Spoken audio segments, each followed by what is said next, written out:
Today is November 25, 2023. Our reflection is entitled Faith Beyond the Temporal. First reading according to the first book of Maccabees, chapter 6 verses 1 to 13. As King Antiochus was traversing the inland provinces, he heard that in Persia there was a city called Elymais, famous for its wealth in silver and gold, and that its temple was very rich, containing gold helmets, breastplates, and weapons left there by Alexander, son of Philip, king of Macedon, the first king of the Greeks. He went therefore and tried to capture and pillage the city. But he could not do so, because his plan became known to the people of the city, who rose up in battle against him. So he retreated and in great dismay withdrew from there to return to Babylon.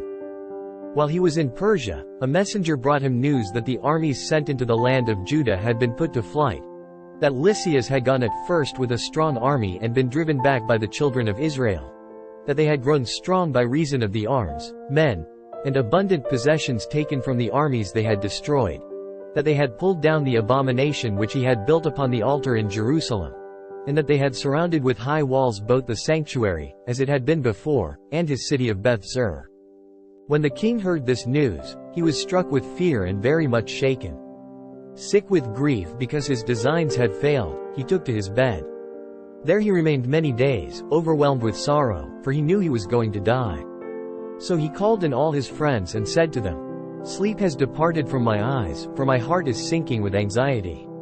I said to myself, into what tribulation have I come, and in what floods of sorrow am I now? Yet I was kindly and beloved in my rule. But I now recall the evils I did in Jerusalem, when I carried away all the vessels of gold and silver that were in it, and for no cause gave orders that the inhabitants of Judah be destroyed.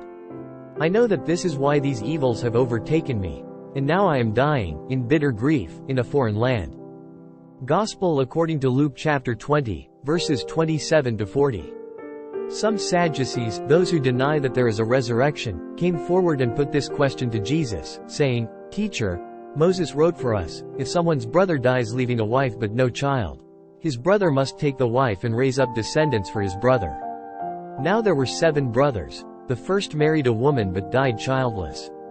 Then the second and the third married her, and likewise all the 7 died childless. Finally the woman also died. Now at the resurrection whose wife will that woman be?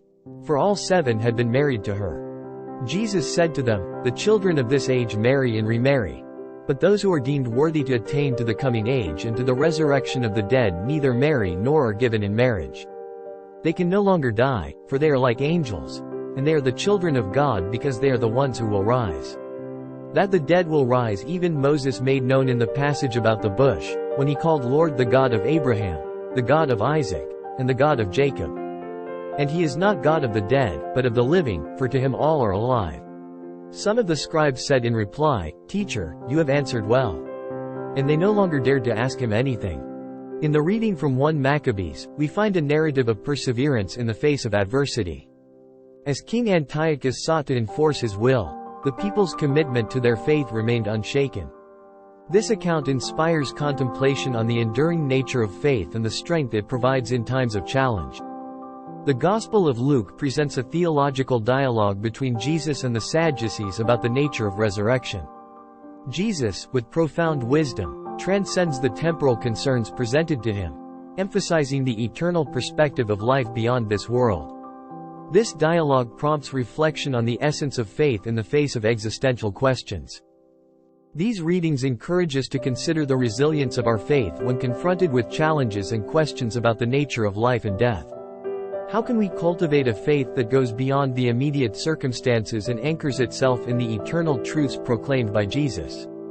Today, I will invest time in deepening my understanding of the eternal truths of my faith. In the face of challenges and uncertainties, I will strive to anchor my perspective in the enduring nature of God's promises, fostering a faith that transcends temporal concerns. If you found this video meaningful, I invite you to show your support by hitting the like, subscribe and share button, as this will help us reach more people with these reflections. Together, we can create a community that seeks wisdom and spiritual growth.